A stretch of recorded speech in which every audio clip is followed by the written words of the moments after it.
victoire et leur désespoir. La première, c'est un équilibre subtil, mais qui reflète aussi une série des attentes et des profils variés de notre société. les clés. On subit une défaite sévère et donc ça impose une remise en question, des coprésidents. La question est simple, qui va payer ? Arnaud Roysson. Bonjour à toutes, bonjour à tous et bienvenue dans Les Clés pour le 3e épisode de notre radiographie du paysage politique, un an après la mise en place de l'Arizona. Pour ce numéro, on va surtout se concentrer sur les partis de gauche francophones rejetés dans l'opposition suite aux dernières législatives et qui ont surtout capitalisé toute cette année sur la contestation des mesures prises en matière de chômage, de pension ou encore de détricotage du statut des fonctionnaires. Mais au-delà de cette opposition aux mesures décidées par la droite et le centre-droit, que propose la gauche aujourd'hui ? Quel est le projet ?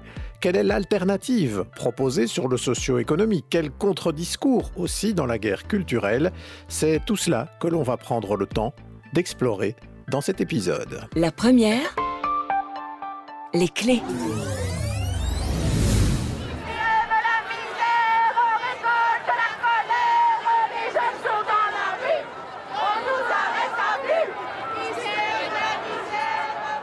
C'était le 14 octobre 2025 à Bruxelles, de 100 à 150 000 personnes dans les rues pour dénoncer les politiques menées par l'Arizona. Point d'orgue dans un long chapelet de mobilisations, de manifestations, de grèves qui ont marqué toute l'année, qui continuent d'ailleurs, suite aux mesures décidées par le gouvernement de Wever. On est en train de détricoter et de perdre tout ce pourquoi les anciens se sont battus. Dans le secteur commerce, les femmes ne reçoivent que des temps partiels. Or ici, le nouveau gouvernement Arizona parle d'annualisation du temps de travail. Et c'est un scandale parce que c'est les femmes qui vont être le plus touchées. Et moi, ce qui me fait vraiment aussi mal au cœur, c'est la pause qu'ils veulent mettre sur le climat. Qu'est-ce qui va rester pour nos enfants ? C'est la question que je me pose.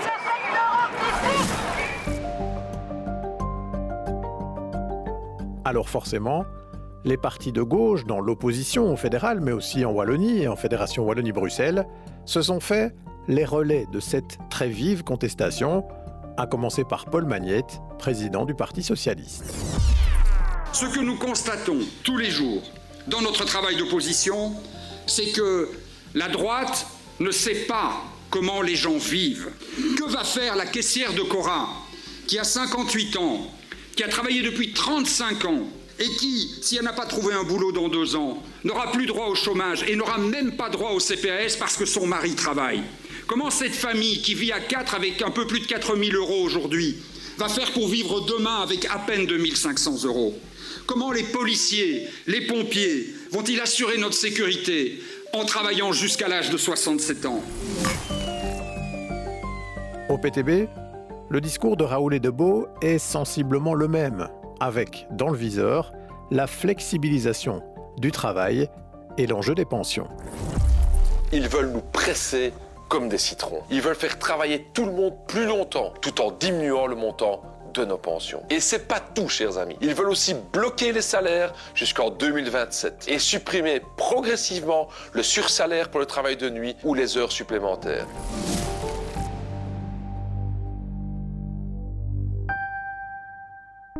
Et chez Écolo, on tapait sur les mêmes clous, mais avec une attention particulière aussi aux questions environnementales et climatiques, face à un gouvernement Arizona jugé bien trop peu actif face au réchauffement de la planète. Écoutez ce que disait Samuel Kogolati au moment de la dernière COP. C'est la gêne nationale. Depuis 2018, tous les premiers ministres belges avaient assisté à ce grand rendez-vous climatique mondial. Aujourd'hui, Bart De Wever est aux abonnés absents. Et donc effectivement, nous nous inscrivons aujourd'hui avec la Belgique dans le rang des coalitions fossiles. C'est une honte. C'est une coalition aujourd'hui de l'Arizona rétrograde. Bref, que ce soit dans les studios, radio et télé, dans les meetings, sur les réseaux sociaux, l'opposition de gauche n'a pas ménagé ses coups face au gouvernement fédéral, mais aussi face au gouvernement wallon et francophone. Et cela semble payer dans les sondages. À l'exception notable d'Écolo, mais ça, on y reviendra dans notre prochain épisode, PTB et PS tirent profit de leur opposition concentrée sur l'ANVA, le MR et les engagés. Ainsi, dans le dernier baromètre RTL Le Soir, le PS frôlait les 30% en Wallonie contre 22% aux dernières élections. Le PTB, lui aussi, gagnait 8 points côté wallon. À Bruxelles, le Parti du Travail serait même numéro 1 dans les intentions de vote, toujours selon ce sondage réalisé en décembre. Mais pour autant, ces sondages ne suffisent pas à dissiper les doutes à gauche. Car en 2024, la victoire de la droite a été nette et s'inscrit dans une évolution de société plus large qu'on retrouve aussi bien au-delà de la Belgique d'ailleurs, et face à laquelle les partis de gauche peinent à trouver une réponse. On doit pouvoir convaincre qu'une alternative est possible.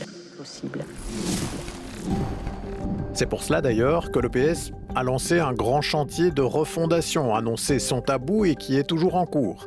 Écolo aussi a tenté un aggiornamento, mais qui s'est perdu dans le déchirement de sa coprésidence, tandis que le PTB lui continue sa course de fond sur ses fondamentaux. Et une question se pose en filigrane de tout cela.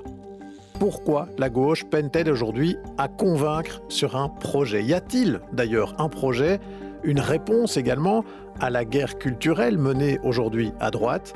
C'est tout cela que nous allons maintenant explorer.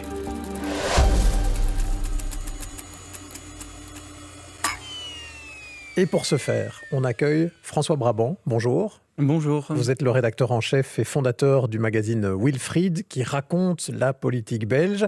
Alors on va commencer avec vous sur ce constat, même s'il y a ce rebond dans les sondages en ce moment, on vient de le dire, qui s'appuie sur la colère et la déception d'une partie de la population face aux mesures prises par l'Arizona notamment.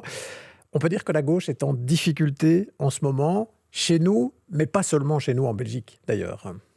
Oui, c'est un phénomène mondial, en tout cas pour les parties du monde où le clivage gauche-droite veut dire quelque chose, ce qui déjà restreint un petit peu le champ d'observation. En fait, je trouve que la séquence qu'on vient d'entendre l'illustre très bien. Ce à quoi on assiste, c'est vraiment un retour en force du débat gauche-droite et de l'affrontement gauche-droite, alors que dans les années 90-2000, on avait l'impression qu'il était un peu passé au second plan en tant que grille de lecture de l'actualité.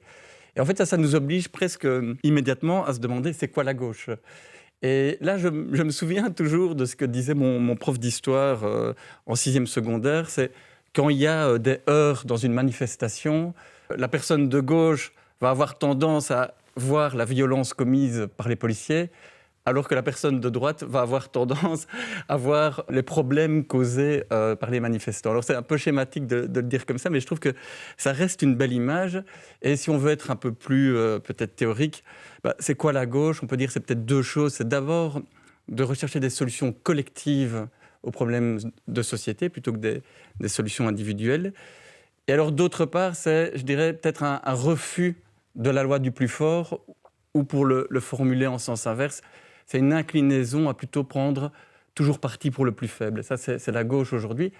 Et cette gauche-là, elle est en difficulté en Europe, en Amérique du Nord, en Amérique du Sud. Et ça, on peut l'expliquer comment ? Qu'est-ce qui fait qu'aujourd'hui, c'est plutôt la droite qui semble tenir le bon fil politiquement ? Sur quoi est-ce que ça repose en fait dans nos sociétés ? Comment est-ce qu'on peut expliquer ça, François Brabant ?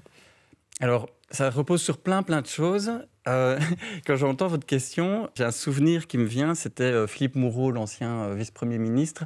Au moment où il présentait un de ses livres, il disait « La politique, ce sont des séquences, mais c'est aussi un film ». Alors qu'en fait, on a tendance à ne voir que les séquences en ignorant celles qui ont précédé.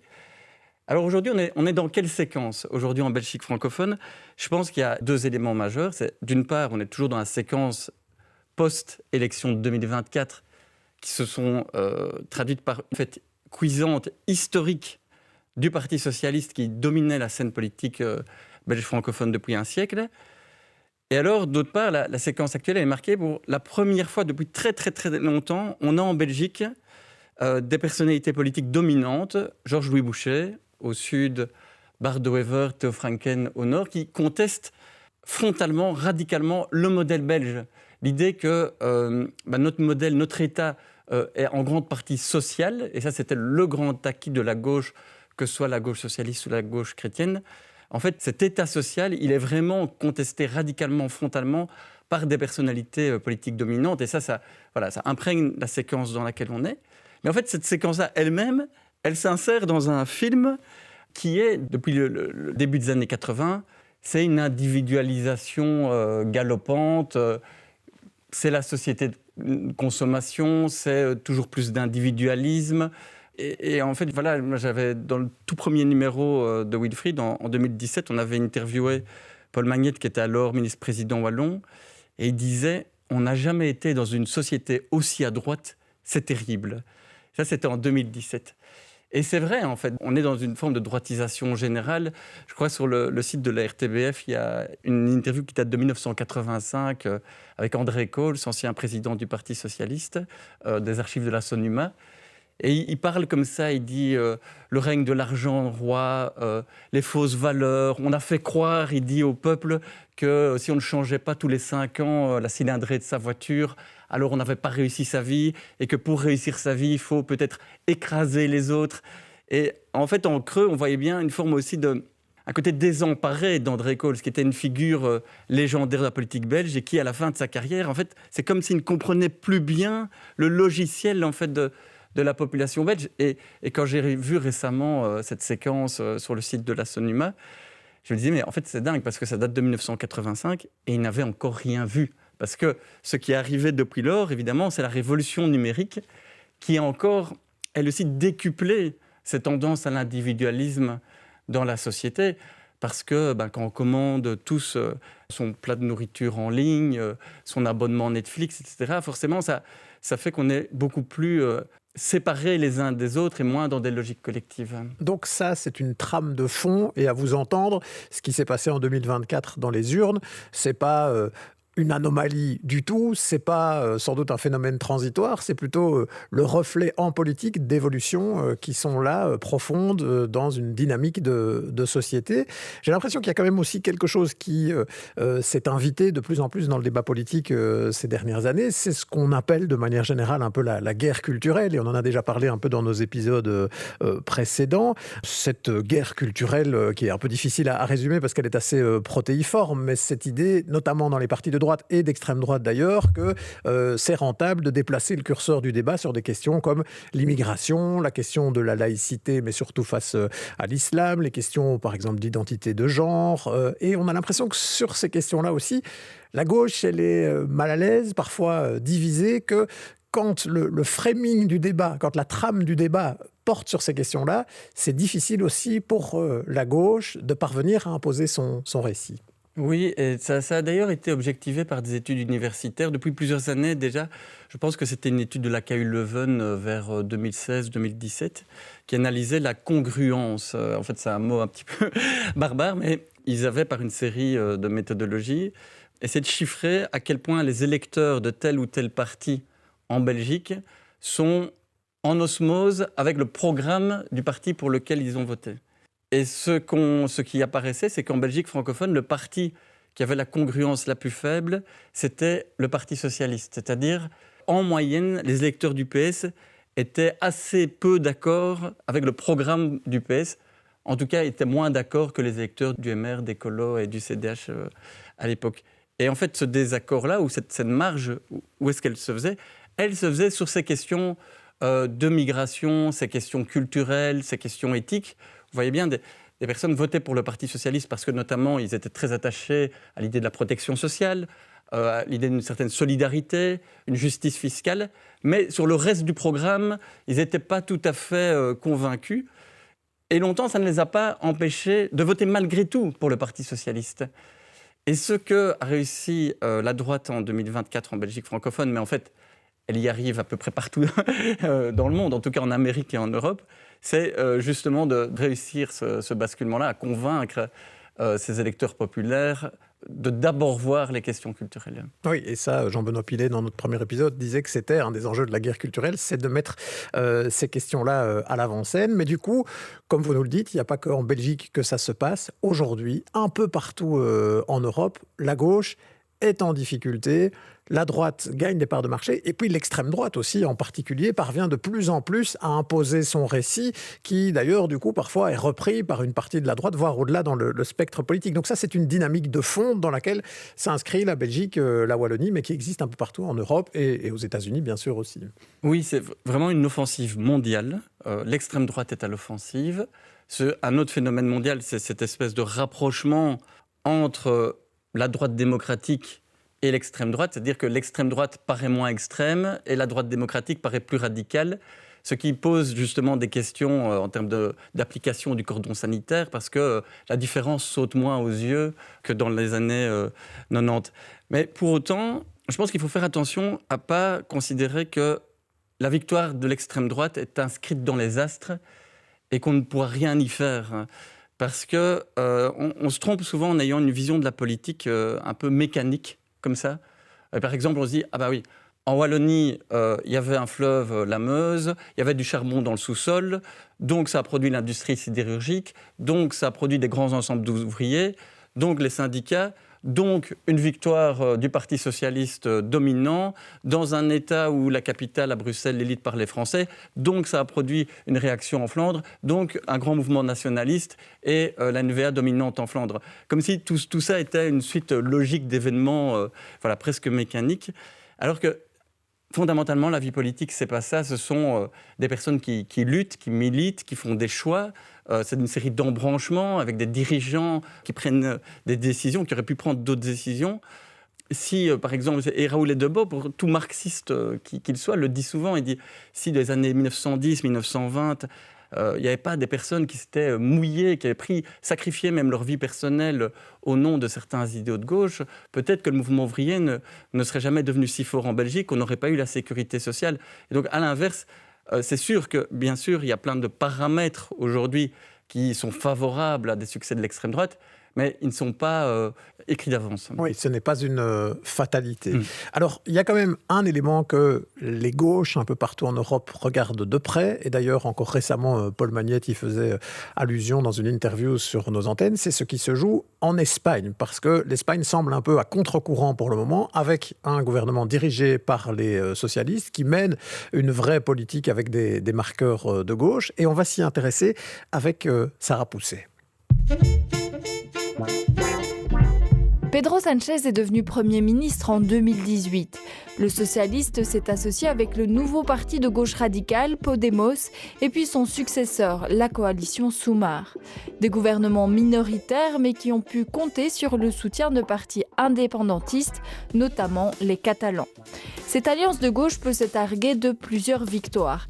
D'abord, l'économie espagnole est en très bonne santé, avec une croissance de près de 3% en 2025. Le déficit est en recul et même devenu inférieur à celui de l'Allemagne. Les investissements publics se sont démultipliés ces dernières années. Le salaire minimum espagnol a augmenté de 61% par rapport à 2018. Une loi travail défendue par les communistes a redonné du pouvoir de négociation collective aux syndicats, a rétabli le CDI comme contrat par défaut et a permis de mieux protéger les travailleurs contre les licenciements.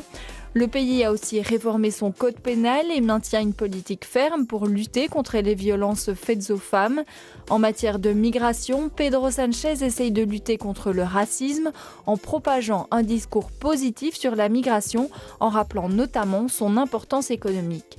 Sans eux, des secteurs si importants, par exemple lors de la pandémie, comme l'agriculture, la construction, alors que nous voulons à présent construire plus de logements sociaux, ou l'hôtellerie, ces secteurs s'effondreraient, puisque les migrants représentent déjà 25 à 50% des travailleurs. Le gouvernement a d'ailleurs organisé plusieurs vagues de régularisation de sans-papiers, dont encore 500 000 fin janvier. En matière environnementale, Pedro Sánchez a fortement développé les énergies renouvelables, mais il faut dire que le pays revenait de très loin et il est encore très éloigné des objectifs de neutralité carbone. Sur la scène internationale, c'est un fervent soutien de la Palestine. Il n'hésite pas à s'opposer à Donald Trump, mais aussi à contester la politique d'armement de l'OTAN. Pour le gouvernement espagnol, ça n'a aucun sens de s'engager à dépenser 5% de notre PIB en défense. Si on le faisait, ça nous obligerait à trahir nos engagements et à gaspiller des milliards d'euros. Et puis, paradoxalement, ça ne nous apportera pas plus de sécurité. Mais l'Espagne doit aussi affronter une grave crise du logement. Les loyers sont impayables et poussent de nombreux jeunes à rester chez leurs parents. Le taux de chômage, même s'il a été divisé par 2 en 10 ans, reste l'un des plus importants d'Europe. Et puis surtout, le pays est confronté à une crise politique. Plus aucun budget n'a été voté depuis 2023, faute de majorité parlementaire. Et puis des affaires de corruption, mais aussi de harcèlement sexuel dans l'entourage du Premier ministre entachent l'image de Pedro Sánchez. Lors des dernières élections régionales, les socialistes ont perdu des sièges au profit de la droite et de l'extrême droite. Alors je le disais, on regarde beaucoup évidemment à gauche ce qui se passe en Espagne, avec de vrais marqueurs de politique de gauche, on l'a entendu dans la séquence, mais pas forcément un succès électoral attendu d'office dans la suite, puisque là les sondages sont plutôt mauvais, les résultats sur des scrutins régionaux sont plutôt mauvais aussi. Est-ce qu'il y a des leçons à tirer du coup pour la gauche de ce qui se passe en Espagne, François Brabant ? Je dirais que moi, c'est un pays que je connais assez bien, j'ai dû y aller une trentaine de fois ces 20 dernières années. Ce qui me frappe le plus, c'est une forme d'atmosphère, d'état d'esprit. Quand on va en Espagne aujourd'hui, on le sent physiquement, qu'il y a un état d'esprit positif, confiant dans l'avenir. Alors que là, si on va en France et même en Italie, ça saute aux yeux. Il suffit de pénétrer dans une librairie en France. Tout de suite, ça vous saute au visage, cette espèce de côté rance, négatif, un peu aigri. Donc voilà, il y a une atmosphère différente aujourd'hui en Espagne. Est-ce que la victoire de la gauche est la cause ou la conséquence de ça ? Je n'en sais rien, mais c'est déjà intéressant de s'arrêter là-dessus, parce que si on regarde aujourd'hui les autres grands pays où la gauche gagne, il n'y en a pas tant que ça. Donc on a vite fait le tour. Mais par exemple, en Amérique latine, il y a le Mexique, avec une présidente de gauche, Claudia Sheinbaum. Il y a eu le Brésil, où Lula a gagné face à l'extrême droite. La Colombie, victoire historique, premier président de gauche dans l'histoire du pays. Alors on verra si, ça va être des élections cette année, si la gauche réédite cet exploit. Alors qu'en Argentine, au Chili, en Équateur, la gauche perd. Il y a eu Zoran Mamdani, maire de New York. Il y a eu, dans une certaine mesure, les élections aux Pays-Bas avec le parti de centre-gauche, D66, parti libéral progressiste, qui a gagné contre toute attente face à l'extrême droite. Et si je prends ces 5 pays-là, donc Mexique, Brésil, Colombie, Pays-Bas, New York, c'est pas un pays, mais enfin, il y a un trait je réfléchissais avant de venir, un trait qui m'apparaît vraiment très très commun, c'est justement la tonalité optimiste, positive de toutes ces personnalités-là.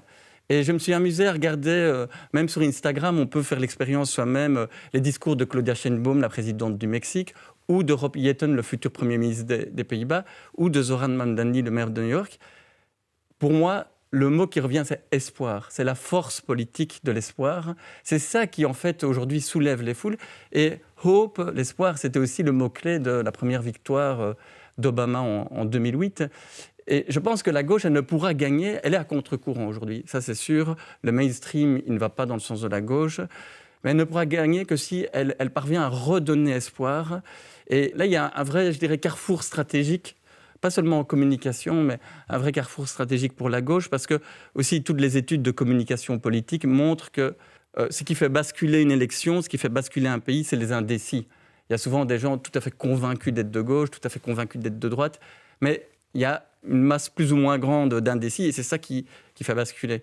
Et si on revient sur le Mexique ou sur les États-Unis, ce sont 2 pays aujourd'hui où il y a une extrême droite aussi très très forte, très virulente, très agressive. Mais Zoran Mamdani ou Claudia Sheinbaum n'ont pas fait le pari de mettre en avant, en tout cas c'est pas la première chose qu'ils mettent en avant, le côté antifasciste. Ils le disent, ils le sont, il n'y a pas de souci, mais résistance, s'opposer au retour de la haine. Non. D'abord, la première chose qui est dit, c'est demain, grâce à nous, vous allez vivre dans un pays plus prospère, plus égalitaire, plus agréable à vivre. Et ça, je pense que c'est vraiment cette leçon de l'espoir, c'est quelque chose à avoir en tête. Et on peut rapprocher ça d'ailleurs à l'inverse de ce qui s'est passé à l'élection de Trump aux États-Unis, où là les démocrates avaient plutôt misé justement sur le péril de voir Trump revenir, le péril pour la démocratie, et pas spécialement un discours d'espoir optimiste sur le socio-économique, et où ils ont perdu. Donc ça tendrait à prouver un peu ce que vous analysez là sur la question de l'espoir et de la dimension positive. Reste quand même un enjeu, c'est de savoir si aujourd'hui, dans le contexte socio-économique d'une économie mondialisée, où en plus de ça, il y a des grosses difficultés budgétaires, une pression importante sur les finances publiques, où il y a des tensions internationales très fortes, si cet espoir suscité peut être confirmé après dans la politique qui est menée. J'ai l'impression que c'est ça aussi qui va se poser comme question, par exemple à New York. Il y a un espoir très important à gauche suscité par Mamdani, à voir s'il va pouvoir maintenant réaliser cette politique, au risque sinon d'avoir un retour de manivelle qui pourrait être très rude, non ? Oui, parce qu'il n'y a pas l'espoir déçu, évidemment. Là, ça devient une force extrêmement négative. Et là, je dirais que forcément, les éléments de conjoncture économique entrent en ligne de compte. C'est beaucoup plus facile. On parlait du Mexique, c'est un pays qui aujourd'hui est plutôt dans une phase de développement économique. Pareil pour le Brésil. Et donc, c'est plus facile de dire à ses électeurs, votre vie, elle sera a priori meilleure que celle de vos parents. En Europe, on est dans un autre cas de figure.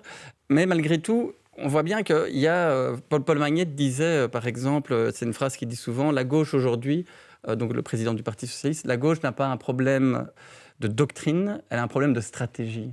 C'est aussi ça qui apparaît, en fait, des idées, il y en a à gauche. Et Paul Magnette lui-même a écrit beaucoup de livres sur le sujet. Je ne pense pas qu'aujourd'hui, la gauche est dans le brouillard de savoir que faire. Mais, par contre, ce qu'elle doit trouver, c'est un chemin pour à la fois gagner électoralement, mais aussi asseoir sa victoire électorale dans une forme de moyen terme. Alors justement, un mot sur la situation spécifiquement belge, François Brabant. On sait qu'à gauche, on a plusieurs partis en Belgique. Écolo, on va beaucoup en parler dans notre prochain épisode. Il y a aussi le PS et le PTB. Est-ce qu'il y a des choses qui sont en train de bouger en Belgique aujourd'hui dans les relations justement entre ces deux partis-là ? On a l'impression que jusqu'ici, il y avait plutôt un mur entre les deux où le PS disait nous, on est crédible parce qu'on peut aller au pouvoir et qu'on mène des réformes. Le PTB ne l'est pas parce que lui, ça reste un parti tribunicien d'opposition. Est-ce que dans le contexte-là, aujourd'hui, ces lignes-là, elles sont en train de bouger quand on voit notamment qu'au niveau communal, on a des majorités qui se sont mises en place? Est-ce que ça change l'équation à gauche aujourd'hui? Ça change vraiment beaucoup, je pense. Alors, c'est encore un peu tôt pour en observer les effets, mais donc il y a à Mons, en Wallonie, à Forêt et à Molenbeek, à Bruxelles, sont les trois villes où les deux partis sont en majorité ensemble. La situation de Molenbeek est assez spécifique, mais je pense que Forêt et Mons ont permis de faire tomber des a priori de part et d'autre. J'ai eu beaucoup de retours en ce sens. Il y a plus de confiance mutuelle. Et la grande question, c'est est-ce que ces exemples-là, Forêt, Mons, peuvent être extrapolés dans une majorité régionale ou fédérale? Là, c'est encore très très tôt parce que, et on va vite être sur cette question du projet, le PS aujourd'hui, il est en train de réfléchir sur les causes de sa défaite majeure de 2024. Il est engagé dans un processus de refondation idéologique. Et sans préjuger de la suite, je pense que ce qui est en train de se dessiner, c'est une forme de recentrage au centre-gauche du PS, qui, à mon avis, fait une double analyse. D'une part, il a surtout perdu en 2024 dans les petites villes, Warem, La Louvière, Tournai, Ath, des villes moyennes comme ça qui ont longtemps voté socialiste et qui, cette fois-ci, cet électorat là, de classe moyenne, périurbaine, s'est détourné. Et pour le reconquérir, il faudra revenir avec quelque chose qui lui parle et qui n'est pas trop à gauche. Et d'autre part, il y a l'analyse aussi qu'en 2024, Paul Magnette avait démarré sa campagne sur l'idée de la réduction du temps de travail. Et pour le coup, là, on ne pouvait pas lui reprocher de venir avec un vrai projet idéologique. Mais je pense que là aussi, ça n'a pas été validé électoralement. Donc au PS, il y a ce processus d'interrogation idéologique qui risque d'aboutir à une forme de recentrage. Et au PTB, 2026 va être une année importante, vu que c'est l'année de leur congrès qui a lieu tous les 5 ans. Alors chez les marxistes, les congrès, c'est une affaire sérieuse, ça s'étale sur plusieurs mois. Mais plusieurs personnes me disent au PTB, en fait, ça va être un moment important, ce congrès, parce que l'idée va être de proposer vraiment, c'est quoi notre projet de société, notre projet socialiste, communiste, en affirmant ce mot communiste. Parce que ce qui fait rêver les gens, ce qui va être attrayant, mobilisateur, c'est pas juste de dire résister à De Wever, résister à Georges-Louis Boucher. Ça va être aussi de proposer quelque chose qui suscite de l'enthousiasme. Manifesta, qui est le grand moment annuel à la Côte Belge où le PTB rassemble tous ses membres. Cette année, il y avait la directrice de campagne de Zoran Mamdani, le maire de New York. Donc on voit qu'on s'inspire des exemples mutuels. Mais donc on voit aussi que ça va compliquer le fait pour le PS et le PTB de travailler ensemble, parce que, à mon avis, le Parti socialiste se dit, avec notre projet plus de centre-gauche, peut-être un peu renouvelé, on redevient compatible avec les engagés, où là, il y aura peut-être une distanciation par rapport à Georges-Louis Boucher au MR, alors que le PTB risque de réaffirmer son projet révolutionnaire. Donc, c'est pas sûr que, même si la méfiance est tombée, il y ait un accord entre les deux évident. Et ça nous ramène à quelque chose qu'on peut voir alors du coup un petit peu partout en Europe, là aussi, et on va terminer avec ça, François Brabant, c'est que la gauche, elle est assez fortement divisée aujourd'hui et qu'elle a du mal à s'unir face à une droite qui, elle, n'a pas trop de problèmes à s'unir et même parfois maintenant à imaginer s'unir avec la droite de la droite vers l'extrême droite. Donc cette division-là, aujourd'hui, c'est un des ingrédients de l'affaiblissement de la gauche. Oui, mais il y a peut-être, on a parlé là de l'opposition entre la gauche social-démocrate et la gauche marxiste, pour faire bref. Mais en fait, il y a une opposition qui est peut-être encore plus forte aujourd'hui. C'est entre la gauche institutionnelle, la gauche des partis, des syndicats, des mutuelles, et beaucoup de personnes qui ont une sensibilité de gauche, mais qui ne se reconnaissent plus dans les institutions, qui se reconnaissent davantage dans le monde associatif, culturel. Chez ces personnes-là, il y a une révolte très très grande sur des questions comme la Palestine, comme les questions de féminisme, de racisme. Et il y a un rejet de la politique institutionnelle. Et donc là, je pense que l'enjeu va être pour le PS et pour le PTB de donner un débouché crédible, réaliste à cette colère, cette révolte qui fulmine aujourd'hui dans une partie de la gauche associative.